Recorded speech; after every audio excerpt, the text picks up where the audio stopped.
नमस्कार दोस्तों, स्वागत है आपका हमारे चैनल पर। यहाँ आपको मिलेंगी रहस्यमयी, रोमांचक और भावनाओं से भरी हिंदी ऑडियो कहानियाँ।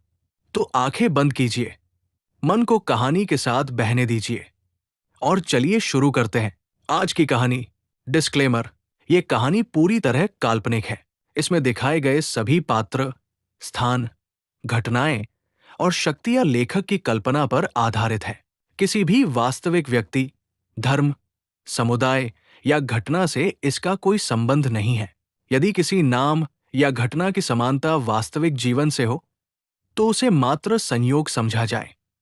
ये कहानी केवल मनोरंजन के उद्देश्य से प्रस्तुत की जा रही है। अध्याय 176। कुछ नहीं। करण मुस्कराते हुए बोला, हमारे किन परिवार और ओयांग परिवार तो सहयोगी हैं। सहयोगी एक दूसरे की मदद ही करते हैं। हाँ, ओयांग शियाओ ने खुशी से कहा। मुझे लगता है मेरे पिता ने जीवन में सबसे सही निर्णय किन परिवार से गठबंधन करके ही लिया है।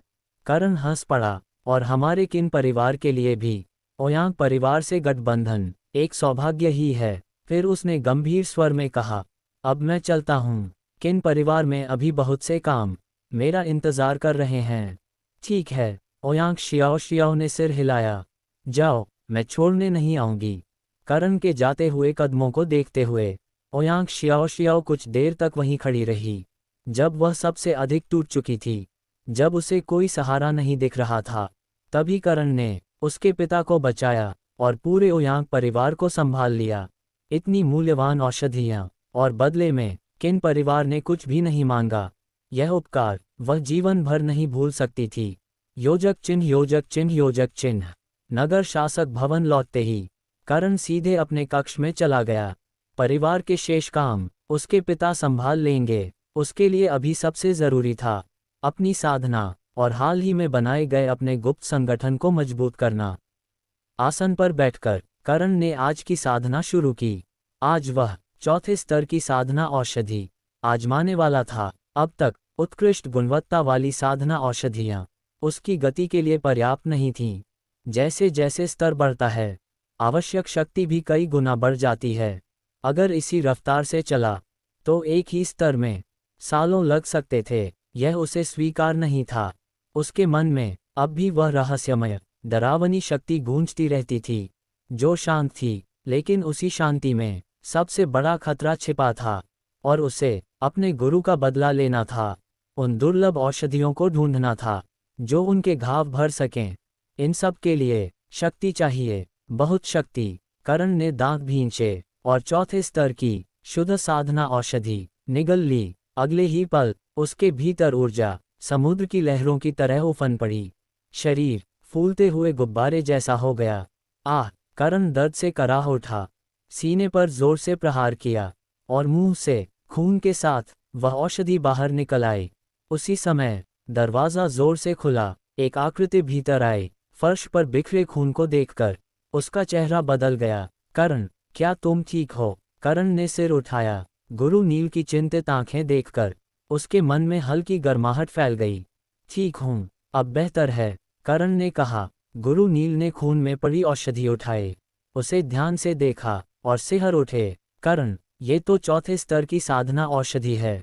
उनकी आवाज़ कांप गई। तुम्हारी मौजूदा अवस्था में ये लेना मृत्यु को आमंत्रण देने जैसा है। उंगली से दाहिनी ओर इशारा फॉलो करें और मेरे channel Hindi audio novel story पर सुनते रहें। अध्याय 177। करण ने कमजोरी से सिर हिलाया और अपने गुरु नील की ओर देखा। करण, गुरु नील ने चिंता से कहा, तुमने चौथे स्तर की औषधि क्यों ली? तुम्हारी प्रतिभा के साथ अगर तुम शांति और स्थिरता से साधना करो, तो कम से कम तुम उच्च योद्धा स्तर तक आसानी से पहुंच सकते हो। उसके बाद तुम्हारी आयु 1000 वर्षों तक बढ़ सकती है और तुम्हारी औषधि विद्या की शक्ति के साथ भविष्य में महान योद्धा स्तर पाना भी कोई कठिन बात नहीं है। गुरु नील सच में चिंतित थे। करण के पास संसाधनों की कोई कमी नहीं थी। उसका साधना पथ पहले से ही बहुत सुगम था। ऐसे में इतना बड़ा जोखिम उठाने की कोई ज़रूरत नहीं थी। चिंता मत कीजिए, करण ने मजबूरी में कहा। मैं आगे से कभी ऐसा जोखिम नहीं लूंगा। गुरु नील ने सिर हिलाया। उन्हें विश्वास था कि करण में समझ है। इसलिए उन्होंने और कुछ नहीं कहा। उन्हें कहाँ पता था कि करण उनके लिए दुर्लभ औषधियाँ ढूंढने के लिए खुद को कितना आगे धकेल रहा है। करण ने उपचार की औषधि निकाली और उसे निगल लिया। उसके द्वारा सीखी गई शरीर सुदृढ़ीकरण तकनीक और उत्कृष्ट औषधियों के प्रभाव से कुछ ही क्षणों में उसका चेहरा सामान्य हो गया और आंतरिक चोट भी काफी हद तक ठीक हो गई। ये देखकर गुरु नील निश्चिंत हो गए। ठीक है, गुरु नील बोले, आराम से घाव भरने दो, मैं तुम्हें परेशान नहीं करूंगा। ये कहकर वे कक्ष से बाहर चले गए। आज की हालत में साधना संभव नहीं थी, इसलिए करण को शांत रहकर घाव भरने पड़े। हाय, करण ने हल्की सांस भरी। इन दिनों हर तरफ झंझट ही झंझट हैं। पहली परेशानी थी वह शक्ति जो उसने बनाई थी। इरादा केवल कुछ स्वतंत्र योद्धाओं को साथ लेने का था ताकि गुप्त सूचनाएं मिलें और परिवार सुरक्षित रहे। लेकिन हालात ऐसे बदले कि अनजाने में एक पूरा संगठन बन गया। अब वहां इतने काम हैं कि उसके पास खुद के विकास का समय ही नहीं। और जो शिष्य हैं वे सब अनुभवहीन बच्चे हैं। उन्हें अपने पैरों पर खड़ा होने में पता नहीं कितना समय लगेगा। दूसरी समस्या थी साधना की गति। चौथे स्तर की औषधि वह ले नहीं सकता और उत्कृष्ट साधना औषधियाँ उसे उतनी तेज प्रगति नहीं दे पा रहीं जितनी वह चाहता था। दोनों समस्याओं का कोई तत्काल समाधान नहीं था। करण ने जमीन पर गिरे खून को साफ किया और बाहर की ओर चल पड़ा। जल्दबाजी से कुछ नहीं होता, ये बात वह जानता था। लेकिन जैसे ही वह बाहर पहुंचा, उसकी बहन त्यान भागती हुई आई और चिल्लाए, भाई, मेरी मीठी गोलियां खत्म हो गईं। क्या? करण चौंक गया। मैंने तो तुम्हें 100 से ज्यादा दी थीं, इतनी जल्दी कैसे खत्म हो गईं? त्यान के गाल लाल हो गए। उसने धीमे से कहा, कल बहुत खुश थी, खाते खाते रुक ही नहीं पाए। करण बेबस होकर मुस्करा दिया। वह कुछ कहने ही वाला था कि त्यान की आंखें चमक उठीं। भाई, मैं तुम्हें एक अच्छी खबर बताऊं। क्या खबर? करण ने लापरवाही से पूछा। उसके मन में आया शायद कोई नया कपड़ा या कोई मिठाई। त्यान ने गर्व से कहा, मैं अब दूसरे स्तर की योद्धा बन गई हूँ। मेरी साधना बहुत तेज हो रही है। मैं सच में जीनियस हूँ। करण स्तब्ध रह गया। उसने ध्यान से देखा, ये सच था। इन दिनों इतनी अफरातफरी में त्यान ने साधना की ही नहीं होनी चाहिए थी। फिर भी वह सच में दूसरे स्तर पर पहुंच चुकी थी। उंगली से दाहिनी ओर इशारा फॉलो करें और मेरे channel Hindi audio novel story पर सुनते रहें। अध्याय 178। मेरी छोटी बहन दूसरे स्तर की योद्धा बन गई। करण के दिमाग में अचानक एक विचार कौंधा, क्या ये उन मीठी गोलियों की वजह से हुआ? सच सच बताना, करण ने गंभीर होकर पूछा। तुम दूसरे स्तर की योद्धा कैसे बनी? भाई का चेहरा सख्त देखकर त्यान थोड़ी घबरा गई। उसने सिर झुका लिया, कपड़ों का कोना मरोड़ते हुए धीमे से बोली, मुझे खुद नहीं पता, बस खाती गई और पता नहीं कैसे दूसरे स्तर पर पहुंच गई। ये सुनते ही करण के दिल में खुशी की लहर दौड़ गई। वह तो सोच ही रहा था कि अपने शिष्यों की साधना तेज कैसे कराई जाए, और जवाब सामने ही था। ये मीठी गोलियां बिना किसी दुष्प्रभाव के बिल्कुल सुरक्षित और बेझिझक खाई जा सकने वाली। अगर त्यान सिर्फ इन्हें खाकर दूसरे स्तर तक पहुंच सकती है, तो उसके वे शिष्य जो अभी साधना भी नहीं जानते, उनकी प्रगति कितनी तेज होगी। चलो, करण हंसते हुए बोला, और मीठी गोलियां बनाते हैं। ये सुनते ही त्यान खुशी से उछल पड़ी और करण के पीछे पीछे औषधि कक्ष की ओर दौड़ गई।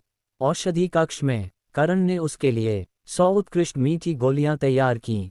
जैसे ही काम पूरा हुआ, त्यान बोतल पकड़कर हवा की तरह बाहर भाग गई। करण सिर हिलाकर हंसा। आओ, उसने आवाज दी। एक किन परिवार का सेवक अंदर आया और झुककर बोला, युवराज, क्या आदेश है? करण ने एक कागज निकाला, उस पर कुछ औषधीय पौधों के नाम लिखे और सेवक को देते हुए कहा, इन पौधों को इकट्ठा करो, जितना ज्यादा हो सके उतना बेहतर। ये पौधे सस्ती और आम थे, लियुचेंग में आसानी से मिल सकते थे। सेवक ने कागज संभाला और तुरंत चला गया। इसके बाद करण अपने पिता के अध्ययन कक्ष की ओर गया। करण, आ गए? पिता ने पूछा। ओयांग परिवार के मुखिया अब कैसे हैं? करण मुस्कुराया। पिता, उनकी बीमारी तो कब की ठीक हो चुकी है, बस मन भारी है, इसलिए बिस्तर पर हैं। चिंता की कोई बात नहीं। मन भारी? पिता हैरान हुए। फिर करण ने ओयांग परिवार की अंदरूनी कहानी एक एक कर बता दी। सुनकर पिता ने लंबी सांस ली। एक महान व्यक्ति और अपने ही बेटों से हार गया, वाकई अफसोस की बात है। फिर उन्होंने गंभीर होकर पूछा, करण, आगे चलकर ओयांग परिवार के साथ हमारा रिश्ता कैसा होना चाहिए? अब पूरा लियुचेंग किन परिवार के नियंत्रण में था? साथी होना एक बात थी, लेकिन शक्ति का संतुलन तय करना भी जरूरी था। करण हल्के से मुस्कुराया। पिता, आप जो सोच रहे हैं मैं समझता हूँ, लेकिन मुझे लगता है हमें ज्यादा चिंता करने की जरूरत ही नहीं है। पिता ने उत्सुकता से उसकी ओर देखा। ओह, उंगली से दाहिनी ओर इशारा फॉलो करें और मेरे channel Hindi audio novel story पर सुनते रहें। अध्याय 179। करण ने शांत स्वर में कहा, पिता, जरा सोचिए, अब पूरा लियुचेंग हमारे किन परिवार के अधीन है?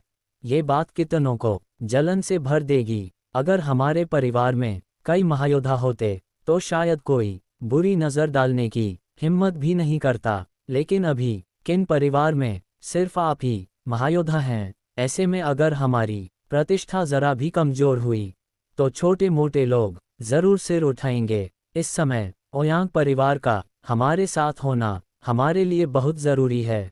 वे हमारे लिए काफी दबाव बांट सकते हैं। पिता ने सिर हिलाया। ये बात सही है, ओयांग परिवार हमारे साथ पूरी ईमानदारी से है, हम भी उनके साथ गलत व्यवहार नहीं कर सकते।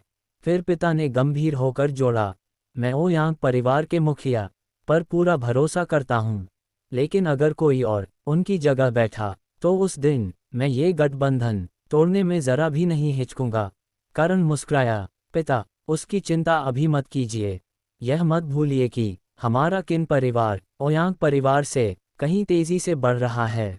स्वर्ग स्तरीय साधना, अनगिनत औषधियाँ, ओयांग परिवार चाहे जितनी कोशिश कर ले हमारी गति तक नहीं पहुंच सकता। पिता भी हंस पड़े। ये तो सही है। फिर करण ने बात बदली।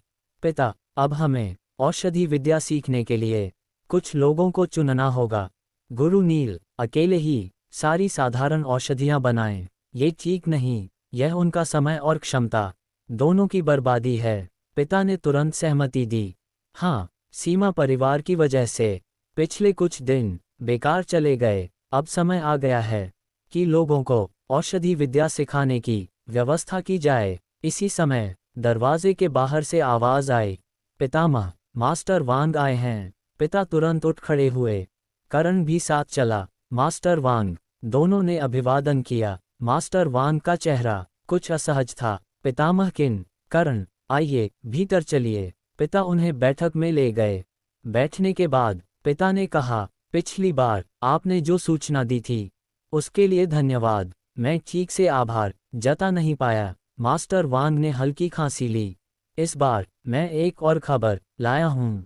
कौन सी? पिता ने पूछा। पिछली बार मैंने कहा था कि छठा राजकुमार लियुचेंग के नगर शासक का पद छीनना चाहता है, लेकिन अब परिस्थिति बदल गई है। संभव है कि वह अब लियुचेंग में रुचि न ले। ये सुनकर पिता के चेहरे पर साफ राहत दिखी। अब उन्हें समझ आ गया कि मास्टर वांग असहज क्यों थे।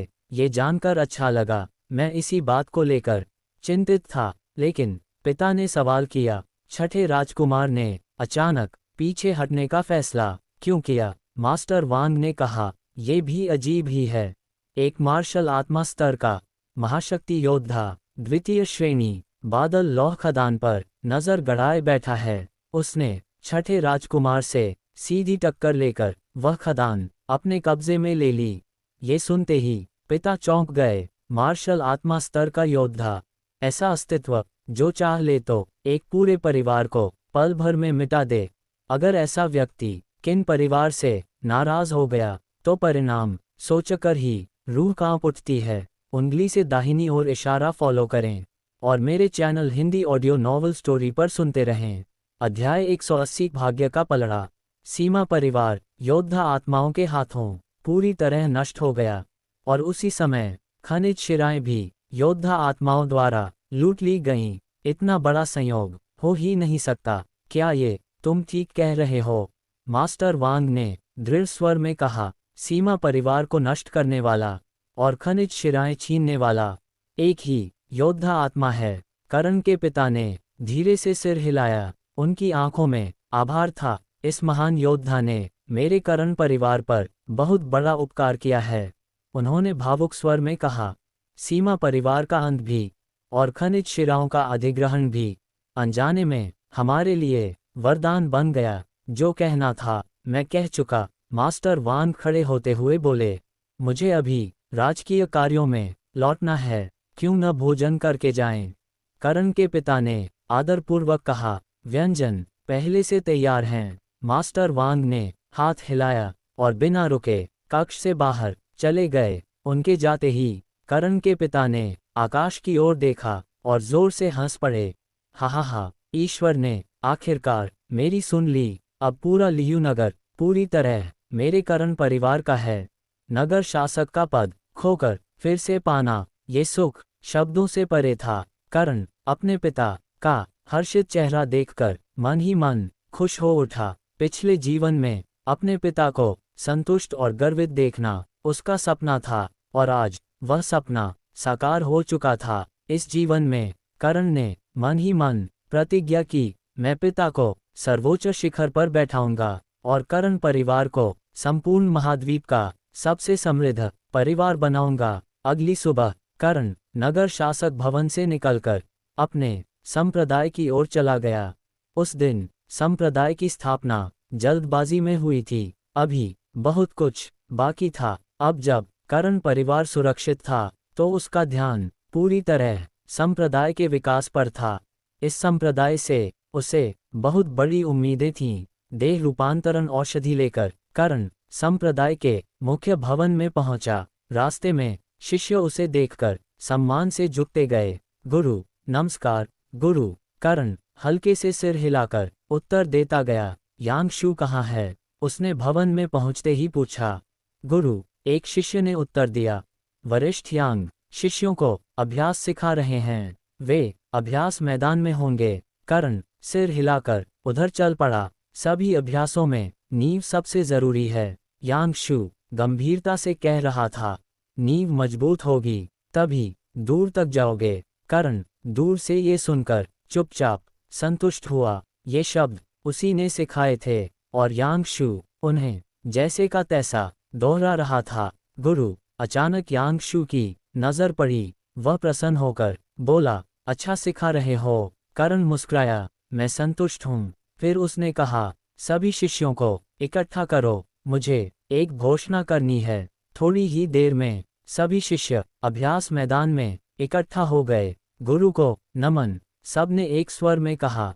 करण ने हाथ उठाकर उन्हें शांत किया। आज उसने गंभीर स्वर में कहा, एक महत्वपूर्ण बात है। सभी ध्यान से सुनने लगे। सबसे पहले हमारे संप्रदाय का नाम तय होगा। तुम्हारी साधना पद्धति देह को स्वर्ण बनाकर पंख देने जैसी है, इसलिए हमारे संप्रदाय का नाम होगा हुआयू द्वार, अर्थात पंख पाकर आकाश में उड़ना। हुआयू द्वार, हुआयू द्वार। शिष्यों के चेहरे उत्साह से दमक उठे। करण ने गंभीर स्वर में आगे कहा, तुम सब अनाथ हो। आज से हुआयू द्वार तुम्हारा घर है। मैं चाहता हूँ तुम एकजुट रहो और हुआयू द्वार को महाद्वीप का सर्वोच्च संप्रदाय बनाओ। संप्रदाय का पहला नियम, आपस में कभी हत्या नहीं। जो इसका उल्लंघन करे उसकी साधना नष्ट कर संप्रदाय से निकाल दिया जाएगा। शब्द गंभीर थे और भविष्य की नींव भी।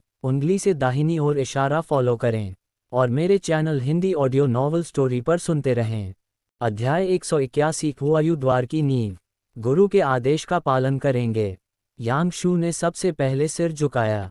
उसके पीछे सभी शिष्यों ने एक साथ कहा, गुरु के आदेश का पालन करेंगे।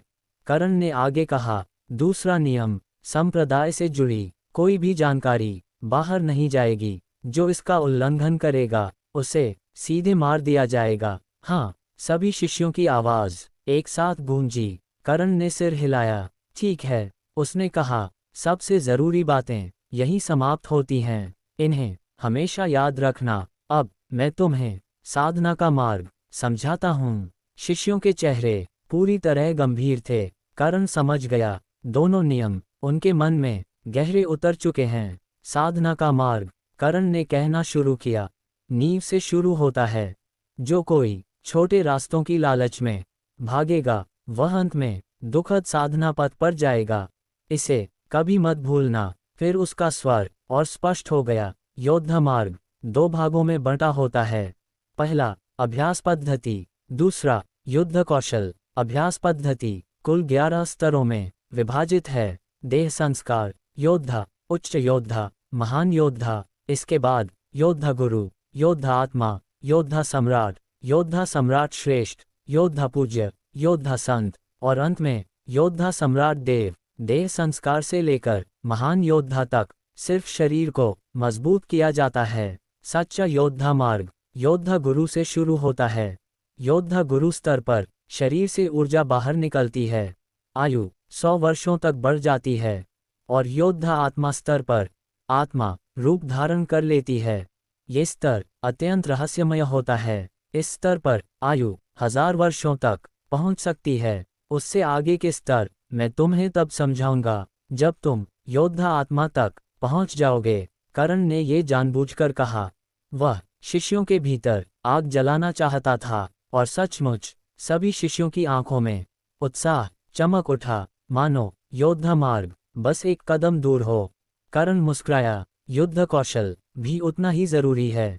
समान स्तर पर जिसके पास उन्नत युद्ध कौशल होगा, वह साधारण योद्धा को कुचल देगा। युद्ध कौशल तुम्हें अपने शरीर पर अधिक नियंत्रण देता है और साधना को और भी प्रभावी बनाता है।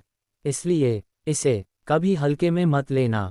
ऊंचे मंच पर खड़े होकर कर्ण ने पूरी 1 घंटा लगातार समझाया। योद्धा मार्ग, साधना की सोच, अनुशासन, हर बात विस्तार से। नीचे खड़े शिष्य जैसे प्यासे हों, हर शब्द मन में उतारते जा रहे थे। जब शिक्षा समाप्त हुई, कर्ण का गला सूख चुका था, लेकिन शिष्यों को ऐसा लगा जैसे समय पल भर में गुजर गया हो। उन्हें अब भी कम लग रहा था। इसके बाद कर्ण यांगशु को साथ लेकर अपने साधना कक्ष में आया। गुरु, कृपया चाय। यांगशु ने आदर से चाय रखी। कर्ण ने हल्की घूंट ली और पूछा, यांगशु, हाल में शिष्यों की समझ कितनी बड़ी है? गुरु, यांगशु ने हाथ जोड़कर कहा, वे बहुत मेहनत कर रहे हैं। मुझे विश्वास है 1 महीने में वे सीखी हुई बातें स्वतंत्र रूप से अपना सकेंगे। कर्ण संतुष्ट हुआ, तुमने बहुत परिश्रम किया है। उन्हें सिखाना आसान नहीं होता, यह मेरा कर्तव्य है। यांगशु ने नम्रता से कहा। कर्ण ने चाय का प्याला रखा, हाथ हिलाया। मेज पर कई औषधियाँ प्रकट हो गईं। ये औषधियाँ, कर्ण ने कहा, तुम्हारी साधना के लिए बहुत उपयोगी हैं। ये योग्यता भी बढ़ाएंगी। इन्हें शिष्यों में बांट देना। फिर उसने एक औषधि उठाई और यांगशु की ओर फेंकी। पहले खुद चखो, अगर स्वाद अच्छा न लगे तो मैं बदल दूंगा। स्वाद। यांगशु ने संकोच से औषधि ली और मुंह में डाल ली। अगले ही क्षण तेज मिठास मुंह में फैल गई, सीधे दिल तक। ये यांगशु हक्का बक्का रह गया। औषधि मीठी होती है, उसने कभी ऐसा न खाया था, न सुना था। और गुरु ने अभी कहा, अगर स्वाद अच्छा न लगे तो बदल देंगे। यांगशु को अचानक एहसास हुआ, उसका गुरु सिर्फ साधना में नहीं, औषधि विद्या में भी किसी और ही स्तर पर है। उंगली से दाहिनी ओर इशारा फॉलो करें और मेरे channel Hindi audio novel story पर सुनते रहें। अध्याय 182, औषधि का चमत्कार। हे भगवान, क्या औषधि का स्वाद मनचाहा बदला जा सकता है? यांगशु अभी उस मिठास में डूबा ही हुआ था कि अचानक उसके नाभि स्थान से एक ऊर्जा उठी और पूरे शरीर में फैल गई। जो देह संस्कार स्तर अब तक धीरे धीरे आगे बढ़ रहा था, वह अचानक ढीला पड़ा और देह संस्कार का पहला चरण सीधे पूरा हो गया। मैंने तू यांगशु ने हैरानी से पूछा। कर्ण मुस्कुराया, सिर्फ एक औषधि किसी को जबरदस्ती आगे नहीं बढ़ा सकती। उसने शांत स्वर में कहा, यह दिखाता है कि तुमने साधना बहुत मन लगाकर की थी। औषधि ने बस उस आखिरी दरवाजे को धक्का दिया है। बिना औषधि के भी कुछ समय में तुम पहले चरण तक पहुंच ही जाते। यांगशु की आंखें भर आईं। वह तुरंत घुटनों के बल झुक गया। गुरु, उसकी आवाज कांप रही थी, आपने मेरा पुनर्जन्म कर दिया। ऐसी बातें मत करो, करण ने हाथ हिलाकर कहा। मैं तुम्हारा गुरु हूँ, तुम्हें सिखाना, औषधि देना, यह मेरा कर्तव्य है। फिर करण ने अपनी अंगूठी से कुछ किताबें निकालीं और मेज पर रख दीं। इनमें योद्धा मार्ग और साधना से जुड़ा सारा ज्ञान है। फुर्सत में इन्हें पढ़ना। एक अलग पुस्तकालय भी बनवाओ ताकि शिष्य खाली समय में ज्ञान बढ़ा सकें। हाँ गुरु। यांगशु की आंखें उत्साह से चमक उठीं। फिर करण ने एक पतली सी पुस्तिका निकाली और उसे थमाए। यह एक तलवार कौशल है। इसमें 9 चालें हैं। पहले इन्हें समझो, जब परिचित हो जाओ तो मैं विस्तार से समझाऊंगा। यह उच्च स्तरीय युद्ध कौशल निर्मल चित्त तलवार पद्धति की पहली 9 चालें थीं। पूरी पद्धति में 81 चालें थीं, लेकिन देह संस्कार स्तर के लिए पहली 9 ही पर्याप्त थीं। गोपनीयता के लिए करण ने अभी सिर्फ उतनी ही दी। ये तलवार कौशल गति और लचीलेपन पर आधारित था और स्वर्ण देह पंख रूपांतरण के साथ पूरी तरह मेल खाता था। हाँ, यांगशु ने पुस्तिका को दोनों हाथों से लिया। आज मंच पर गुरु ने युद्ध कौशल की बात की थी और उसे पहले से ही अनुमान था कि यह मिलने वाला है। ठीक है, करण ने कहा, आज के लिए इतना काफी है। कोई प्रश्न हो तो कल पूछना, मैं अभी जाता हूँ। वह खड़ा हुआ और बाहर की ओर बढ़ गया। गुरु को प्रणाम, यांगशु ने झुककर कहा। करण के जल्दी जाने का कारण स्पष्ट था। एक तो वह अभी भी करण परिवार को लेकर निश्चिंत नहीं था, और दूसरा, जो औषधीय वनस्पतियां उसने मंगवाई थीं, वे अब तक पहुंच जानी चाहिए थीं। उसे जल्दी से और औषधियां बनानी थीं ताकि संप्रदाय के शिष्य लगातार सेवन कर सकें। यांगशु पर औषधि का प्रभाव वह देख ही चुका था।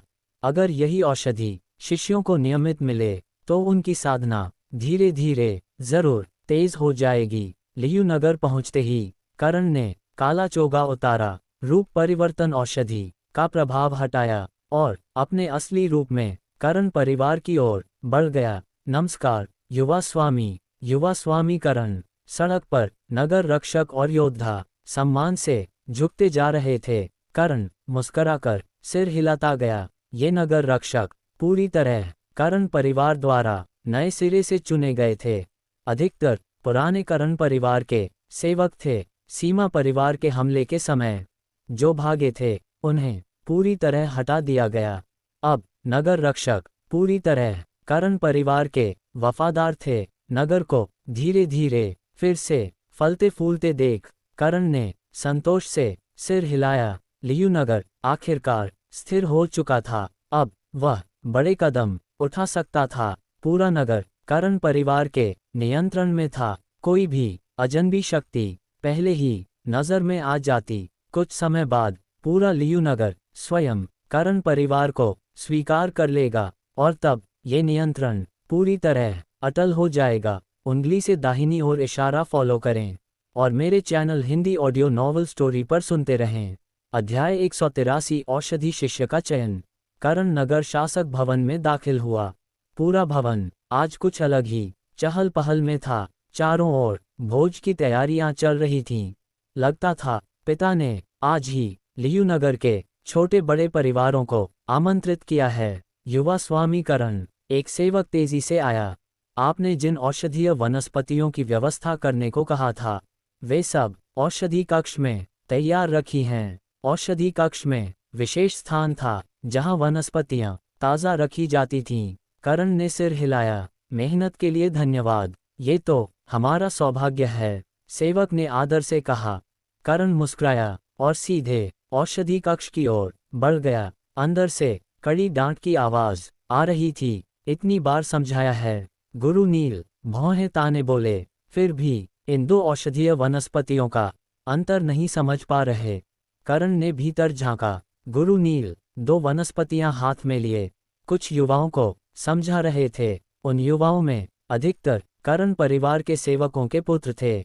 उनमें एक करण परिवार का ही युवक था, नाम करण शाओजुन। करण उसे पहचानता था, हालांकि वह परिवार में ज्यादा चर्चित नहीं था। एक बार भोज में उसने आकर नमस्कार किया था, इसीलिए करण को याद था। नमस्कार युवा स्वामी, सभी युवाओं ने एक साथ कहा। गुरु नील ने मुड़कर देखा और प्रसन्न हो उठे। अरे करण, तुम आ गए। गुरु करण मुस्कुराया, क्या आप मेरे लिए छोटे भाई चुन रहे हैं?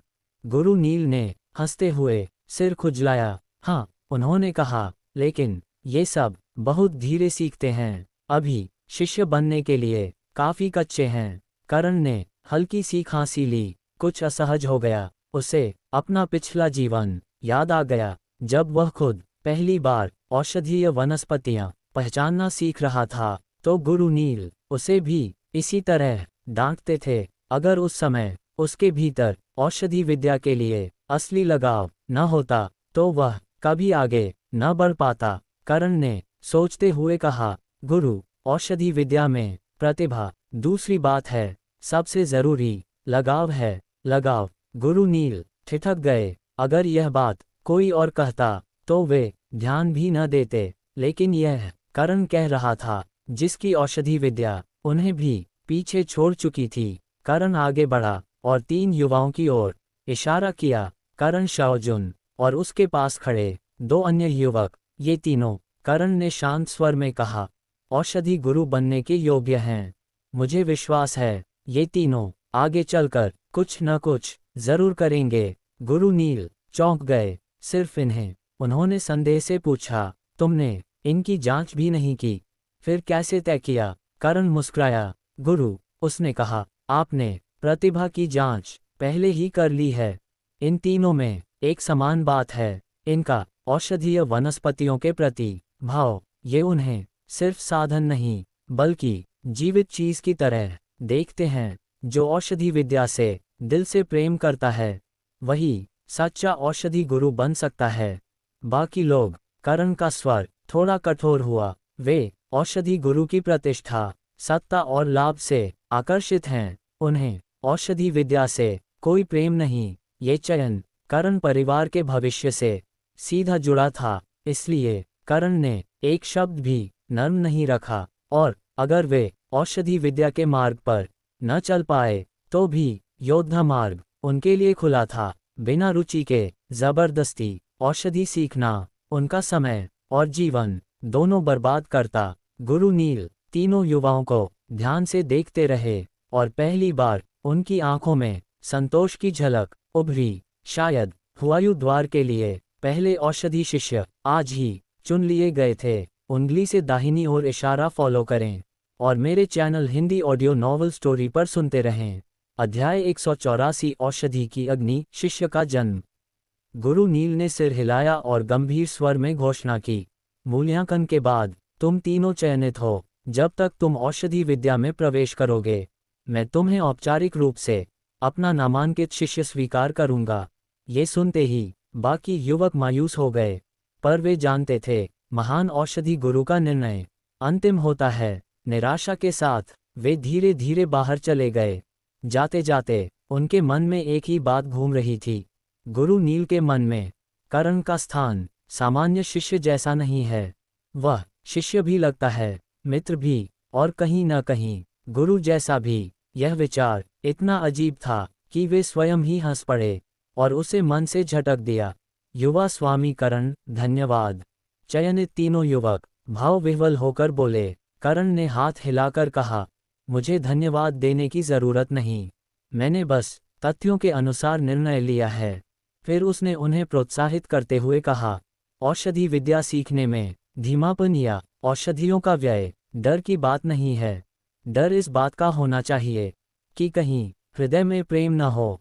अगर मन सच्चा है तो मुझे विश्वास है तुम महान औषधि गुरु के स्तर तक जरूर पहुंचोगे। तीनों युवकों की आंखों में आंसू छलक आए। उनके लिए ये केवल चयन नहीं, जीवन की दिशा थी। करण वहां से निकलकर गुरु नील के औषधि कक्ष के पास अपने निजी औषधि कक्ष में चला गया।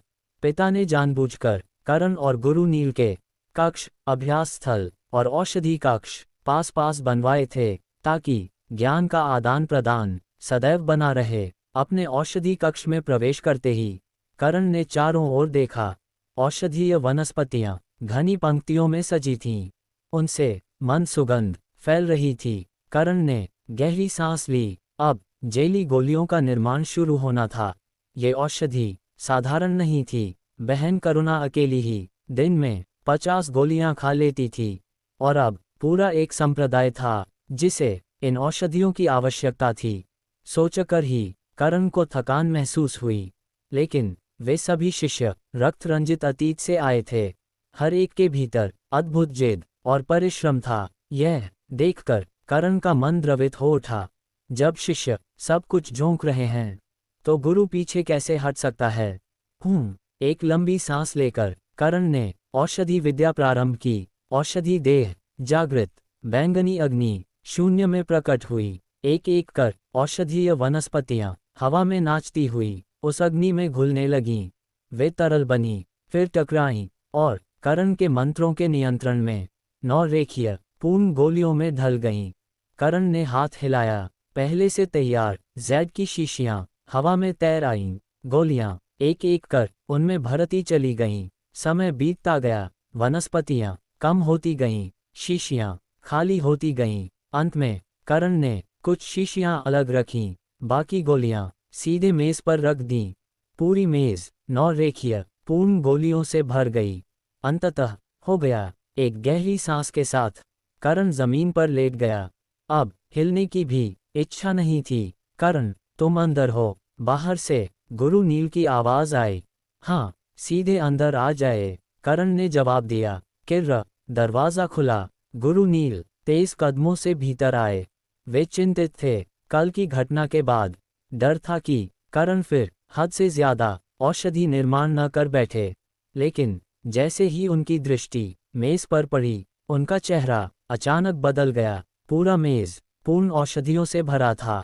हजारों, नहीं, शायद 1000 से भी अधिक। ये सब गुरु नील की आवाज थरथरा गई। उन्होंने जमीन पर लेटे करण को देखा और घबरा गए। करण, क्या तुम ठीक हो? करण ने थके हुए हाथ से इशारा किया। मैं ठीक हूँ गुरु, बस एक साथ बहुत ज्यादा औषधि बना ली।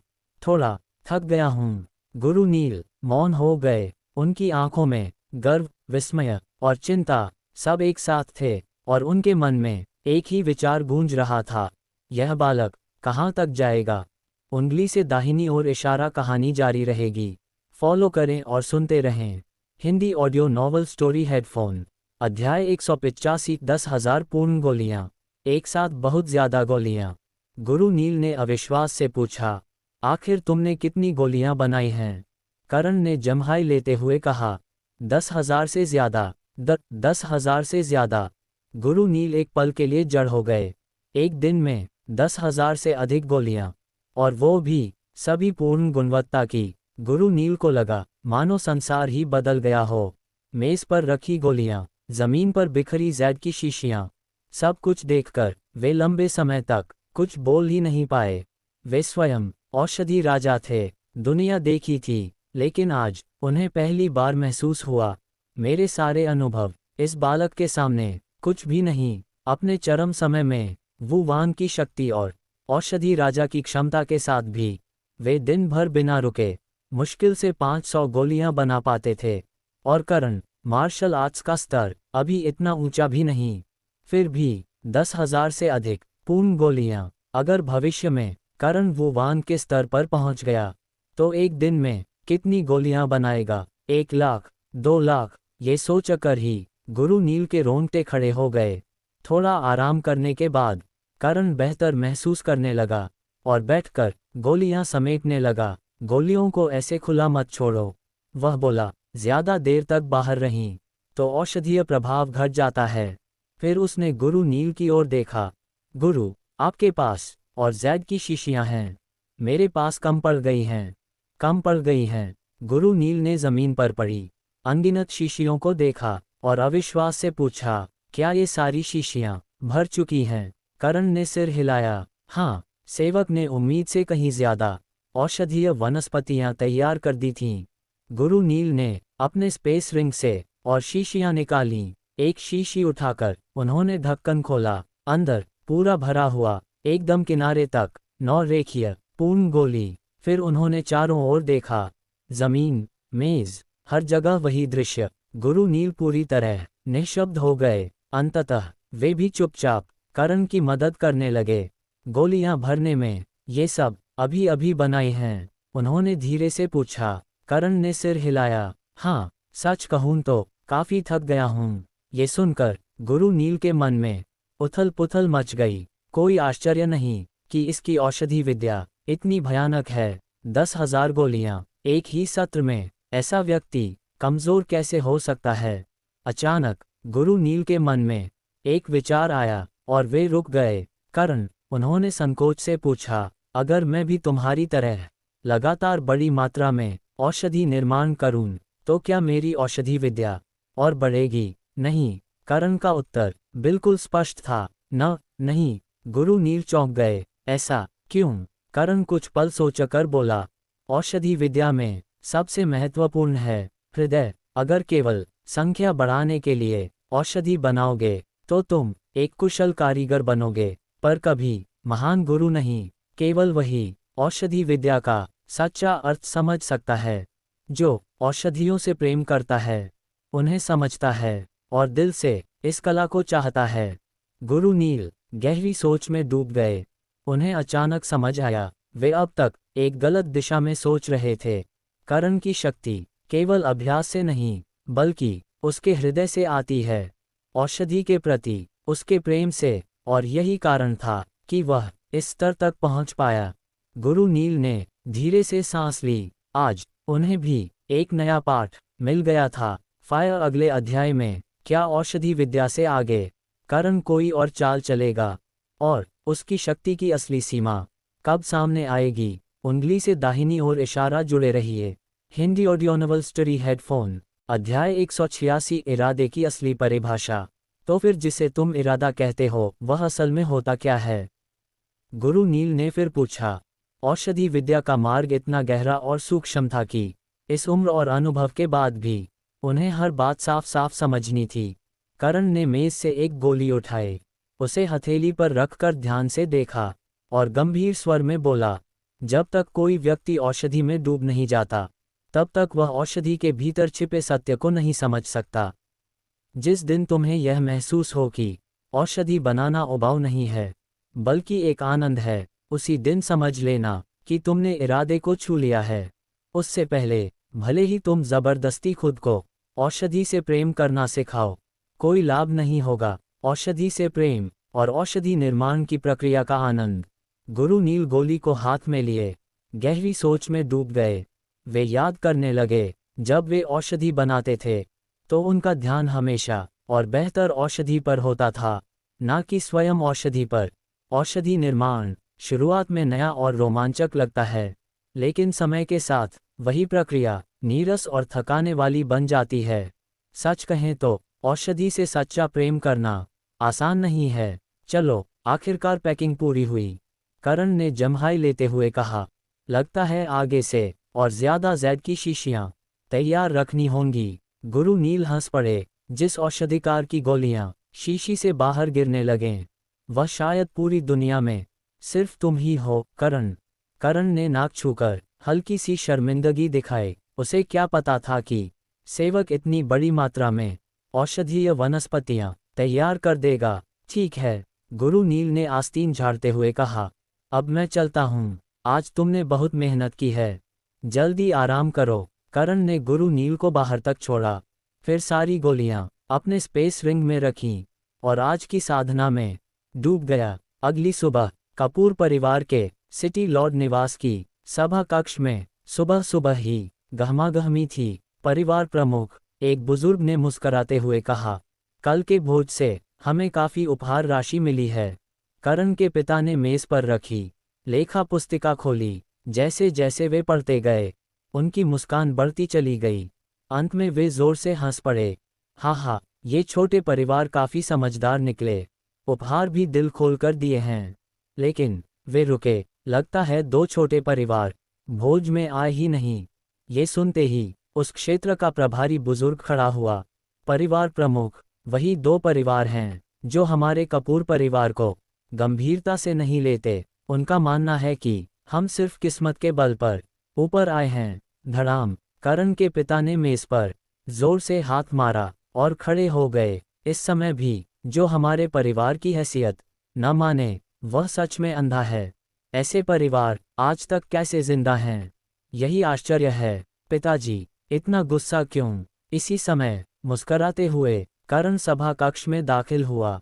कल वह औषधि निर्माण और साधना में देर तक लगा रहा था, इसलिए आज थोड़ा देर से उठा। करण, आओ, यहाँ बैठो। बुजुर्गों ने प्रसन्नता से उसे पास बुलाया। एक बुजुर्ग ने तुरंत बताया, कल पूरे नगर का भोज था, लेकिन दो परिवारों ने हमारे कपूर परिवार को खुली अवहेलना दिखाते हुए किसी को नहीं भेजा, इसीलिए तुम्हारे पिता इतने क्रोधित हैं। करण के पिता ने गंभीर स्वर में पूछा, मिंग, तुम्हारे अनुसार इन दो परिवारों के साथ हमें क्या करना चाहिए? उनका मन तो सीधे सेना भेजकर उन परिवारों को मिटाने का था, लेकिन वे अपने पुत्र की राय सुनना चाहते थे। करण मुस्कुराया, उसकी आंखों में ठंडी चमक थी। मेरे अनुसार, उसने शांत स्वर में कहा, ये दोनों परिवार दंड के योग्य हैं।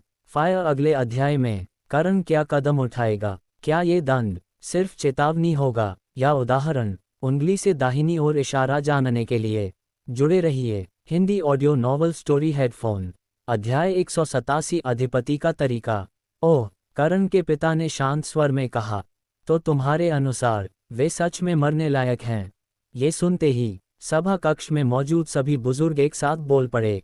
परिवार प्रमुख, मेरे विचार से हमें तुरंत उन्हें समाप्त कर देना चाहिए।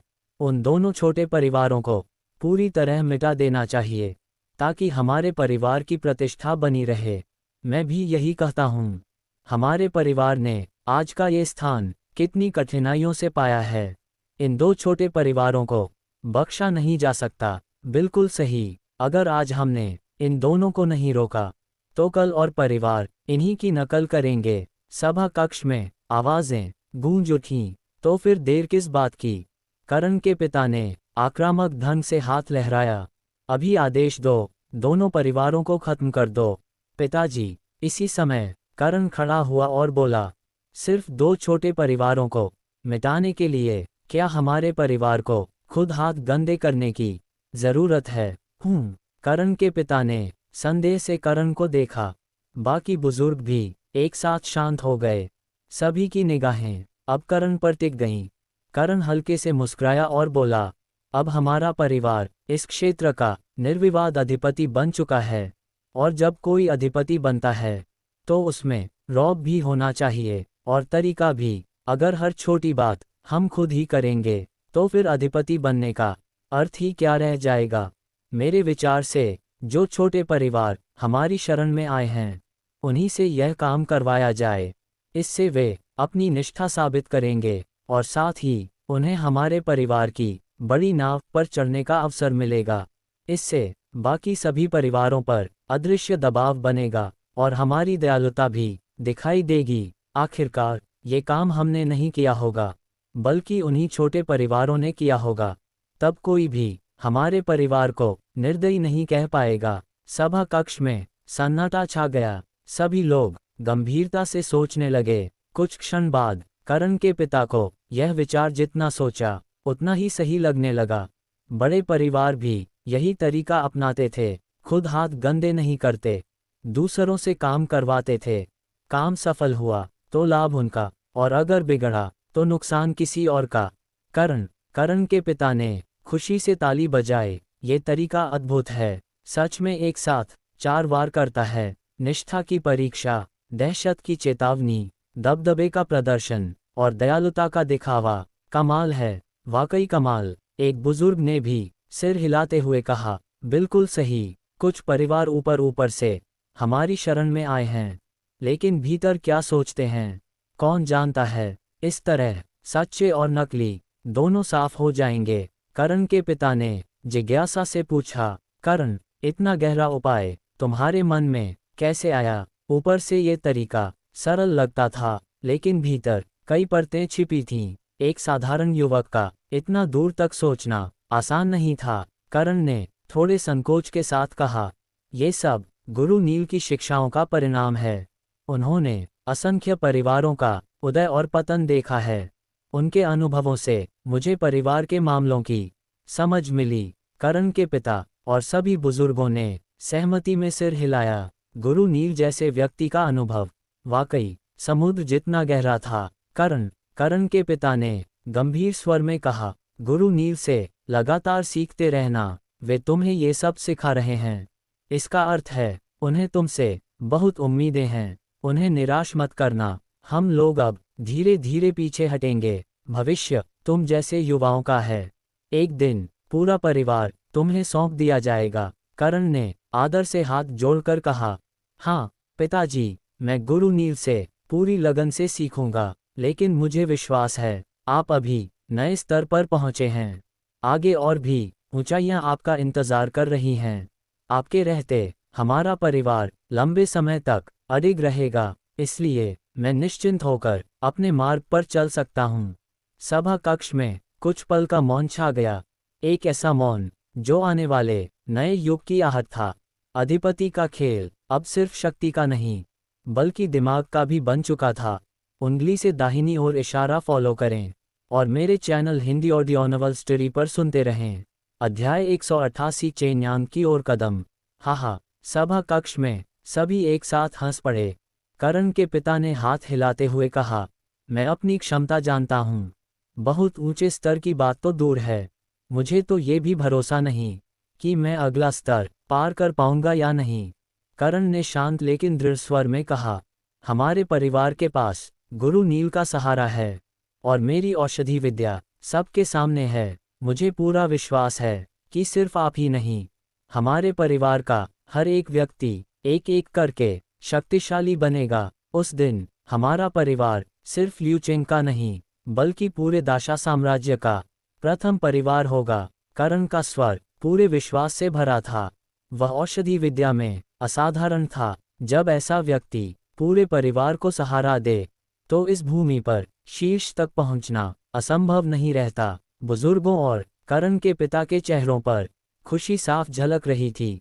उन्हें चाहिए था यही जोश, यही महत्वाकांक्षा। बिना बड़े लक्ष्य के कोई भी परिवार कभी महान नहीं बनता। हाँ, करण के पिता हंसते हुए बोले, तू सच में मेरा ही बेटा है। तो फिर हम सब देखेंगे और उम्मीद करते हैं कि तू हमें निराश नहीं करेगा। करण आत्मविश्वास से मुस्कुराया, चिंता मत कीजिए पिताजी, क्या मैंने आपको कभी निराश किया है। हंसी और हल्के माहौल के साथ सभा समाप्त हुई। काफी समय बाद परिवार ने इतनी राहत महसूस की थी।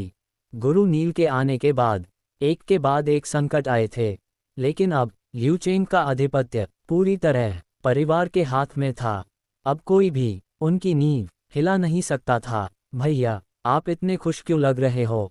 तियान बगल से निकलते हुए मुस्कराकर बोली। करण ने उसके सिर पर हाथ रखा।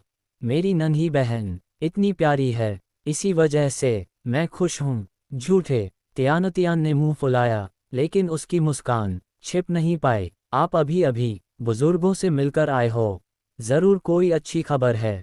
करण ने थोड़ा सोचा और कहा, हाँ, एक अच्छी खबर है। भैया चेन्यांग शहर जाने की सोच रहा है, क्या तुम भी चलोगी? उसे याद था पुनर्जन्म के बाद उसने वादा किया था कि बहन के लिए अच्छे कपड़े खरीदेगा। अब परिवार सुरक्षित था, वादा निभाने का समय आ चुका था। साथ ही उसे कुछ दुर्लभ औषधियों की भी तलाश करनी थी। सच में तियान खुशी से उछल पड़ी। मैं कभी चेन्यांग नहीं गई, मुझे जाना है, मुझे जाना है। ठीक है, करण मुस्कुराया, हम साथ चलेंगे। फिर उसका स्वर गंभीर हो गया, लेकिन रास्ते में तुम्हें मेरी बात माननी होगी। अगर शरारत की तो तुम्हें वापस भेज दूंगा। हाँ, तियान ने तुरंत हामी भरी। उसका हाथ पकड़ते हुए बोली, मैं सबसे ज्यादा अच्छी बच्ची हूँ। चेन्यांग जाने के लिए तियान ने पूरी ताकत से अपनी मासूमियत दिखा दी। चलो, करण ने निर्णय लिया, अभी चलते हैं। बिना देर किए हल्का सा भेष बदलकर दोनों ने चेन्यांग शहर की ओर कदम बढ़ा दिए। चेन्यांग में नया अवसर उनका इंतजार कर रहा था, या कोई ऐसा खतरा जिसका आभास अभी तक नहीं हुआ था। उंगली से दाहिनी ओर इशारा फॉलो करें और मेरे channel Hindi audio novel story पर सुनते रहें। अध्याय 189 चेन्यांग की चकाचौंध। वाह, चेन्यांग शहर कितना बड़ा है, तियानतियान ने खुशी से कहा, सामने फैली चौड़ी और भीड़ भरी सड़क को देखते हुए। इतनी दूर चलना बेकार नहीं गया। करण ने बेबस होकर सिर हिला दिया। उसे पहले से अंदाजा था, बहन को बाहर लाना इतना आसान नहीं होगा। रास्ते भर तियानतियान थकने की शिकायत करती रही थी, लेकिन जैसे ही चहल पहल और रौनक दिखाई दी, उसकी सारी थकान जैसे हवा हो गई। अभी तो कह रही थी, थक गई हूँ, अब खाने पीने और खूबसूरत चीजें देखकर ऊर्जा न जाने कहाँ से आ गई। देखो कितने सुंदर कपड़े हैं। तियानतियान ने उत्साह से एक कपड़ों की दुकान की ओर इशारा किया। चलो न भैया, अंदर जाकर देखते हैं। चेन्यांग के कपड़े जरूर बहुत अच्छे होंगे। उसी समय करीब 20-22 साल की एक औरत एक आदमी का हाथ थामे तियानतियान की ओर देखकर तिरस्कार से बोली, कहीं से आए देहाती लोग हैं, हर चीज पर इतना हंगामा करते हैं, देखने से ही लगता है दुनिया नहीं देखी। उस आदमी ने भी भेष बदले करण और सुंदर दिख रही तियानतियान को देखा। नाक सिकुड़ते हुए बोला, देहात के लोग हैं, छोटी सी दुकान देखकर इतना उत्साहित हो रहे हैं, चलो किसी बड़ी दुकान में चलते हैं।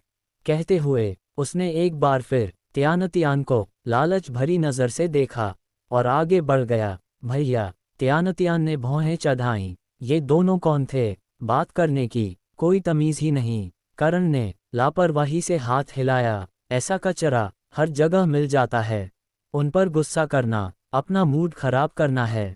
तियानतियान ने नाक सिकुड़ी। छोड़ो, अब इस दुकान में नहीं चलते, कहीं और देखते हैं। वैसे भी ये दुकान चेन्यांग की सबसे बड़ी दुकानों में नहीं थी।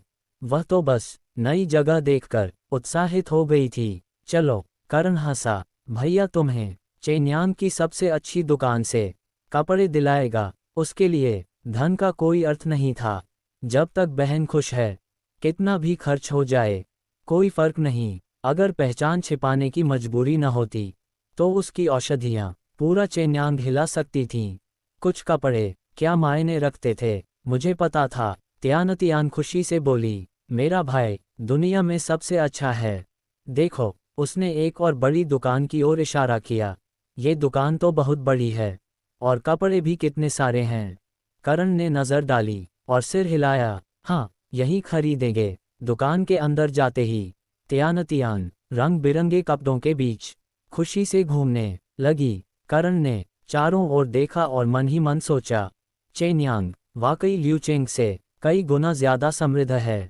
यहाँ का व्यापार, यहाँ की भीड़, सब कुछ अलग स्तर का है। यही कारण था कि ल्यूचेंग अक्सर नज़रअंदाज कर दिया जाता है, जबकि चेन्यांग संसाधनों के बेहद करीब है। दोनों शहरों के बीच फर्क इतना था कि तुलना ही बेमानी लगती थी। यही वजह थी कि कुछ लोग उनके परिवार को हल्के में ले बैठे थे, लेकिन उन्होंने यह नहीं सोचा था कि सामने करण जैसा व्यक्ति खड़ा होगा, और जब सामने औषधि विद्या का सच्चा स्वामी हो, तो बदकिस्मती को सिर्फ किस्मत का नाम दिया जा सकता है। चेन्यांग की चमक सिर्फ शुरुआत थी, असली हलचल अब शुरू होने वाली थी। उंगली से दाहिनी ओर इशारा फॉलो करें और मेरे channel Hindi audio novel story पर सुनते रहें। अध्याय 190 चेन्यांग की टकराहट। स्वागत है मेहमानों का। एक नौकरानी आगे बढ़ी और मुस्कुराकर बोली, यहाँ के सभी कपड़े हमारे डिजाइनरों द्वारा स्वयं तैयार किए गए हैं। हर पोशाक का पैटर्न अलग है और इनमें बेहद दुर्लभ पशुओं की खाल का उपयोग हुआ है। अगर ये पसंद है तो बस पैक कर दो, करण ने बिना हिचक कहा। कहते हुए उसने कपड़ा सीधे नौकरानी की ओर बढ़ा दिया। इसे पैक कर दो। जी। नौकरानी थोड़ा घबरा गई। उस मध्य उम्र के व्यक्ति ने दाम पूछे बिना ही कपड़ा पैक करने को कह दिया था। एक पल को उसे लगा कहीं यह मजाक तो नहीं। फिर भी दुकान का शिष्टाचार निभाते हुए उसने तुरंत पैक करना शुरू कर दिया। और ये वाला, ये और ये भी। करण ने कुछ और कपड़ों की ओर इशारा किया। सब पैक कर दो। ये दुकान के सबसे महंगे और सबसे सुंदर कपड़े थे। करण की नज़र एकदम सटीक थी। उसने सीधे सबसे बेहतरीन चीजें चुन ली थीं। ठीक है, नौकरानी ने विनम्रता से कहा, लेकिन भीतर से घबराहट बढ़ती जा रही थी। ये कपड़े बेहद महंगे थे और ये दोनों ग्राहक पहली नज़र में स्थानीय नहीं लगते थे। अक्सर ऐसा होता था, छोटे शहरों से आए लोग यहाँ के दाम सुनते ही पीछे हट जाते थे। क्या और कुछ पसंद आया? करण ने बहन से पूछा। त्यानतियान ने सोचा और बोली, नहीं, सबसे अच्छे कपड़े तो यही हैं। पिछली बार लिए कपड़े अभी भी पूरे पहने नहीं। करण मुस्कुराया, अगर पसंद है तो और ले लो, हम इतनी दूर चेन्यांग आए हैं और तुम जानती हो भैया के पास धन की कोई कमी नहीं। मेरे लिए बचत मत करना। ओह, इनके पास धन है। अचानक वही औरत जिसने पहले ताना मारा था अतिरंजित अंदाज में चिल्लाए, पति, जरा देखो, ये देहाती कह रहे हैं कि इनके पास धन है और इन्होंने इतने सारे कपड़े चुन लिए हैं। वह आदमी आगे बढ़ा और हंसते हुए बोला, हाँ, इतने कपड़े उठा लिए, भुगतान भी कर पाओगे? वह नौकरानी के हाथों में पैक होते कपड़ों को देखकर ठहाका मारने लगा, ये तो इस दुकान के सबसे महंगे कपड़े हैं, इतने उठा लिए, देहाती तो देहाती ही रहेगा। ये वही दो लोग थे जिनसे थोड़ी देर पहले करण की मुलाकात हुई थी। करण ने उन्हें ठंडी नज़र से देखा और कहा, कुत्ते और घटिया लोग हर जगह मिल जाते हैं। खुद औकात नहीं होती तो दूसरों को भी अपने जैसा समझते हैं। क्या कहा? वह आदमी तमतमा गया। आज देखता हूँ तुम भुगतान कैसे करते हो। वह 2 कदम आगे बढ़ा और चिल्लाया, मैनेजर, जल्दी बाहर आइए, यहाँ हंगामा हो रहा है। क्या बात है? एक मध्य उम्र का व्यक्ति बाहर आया। मैं इस दुकान का मैनेजर हूँ। देखिए, वह आदमी करण की ओर इशारा करते हुए बोला, इस आदमी के पास भुगतान करने की क्षमता नहीं है, फिर भी इतने सारे कपड़े चुन लिए हैं। साफ है, ये यहाँ गड़बड़ी करने आया है। मेरी सलाह है, इसे तुरंत बाहर निकाल दीजिए। उसकी आवाज़ जानबूझकर ऊंची थी। आसपास के ग्राहक सब इकट्ठा हो गए। भीड़ देखकर उसकी अकड़ और बढ़ गई। हम कपड़े देख ही रहे थे, वह चिल्लाया, और इसने लगभग सारे अच्छे कपड़े पैक करवा लिए। ये साफ तौर पर दूसरों को कपड़े चुनने से रोक रहा है। इसकी नीयत में शुरू से ही खोट है। हवा में टकराव की गंध तेज होती चली गई। अब सवाल सिर्फ कपड़ों का नहीं था, ये टकराव चेन्यांग में पहचान और हैसियत का बनने वाला था। उंगली से दाहिनी ओर इशारा फॉलो करें और मेरे channel Hindi audio novel story पर सुनते रहें। अगर आपको ये कहानी पसंद आई हो तो इसे लाइक और शेयर जरूर करें।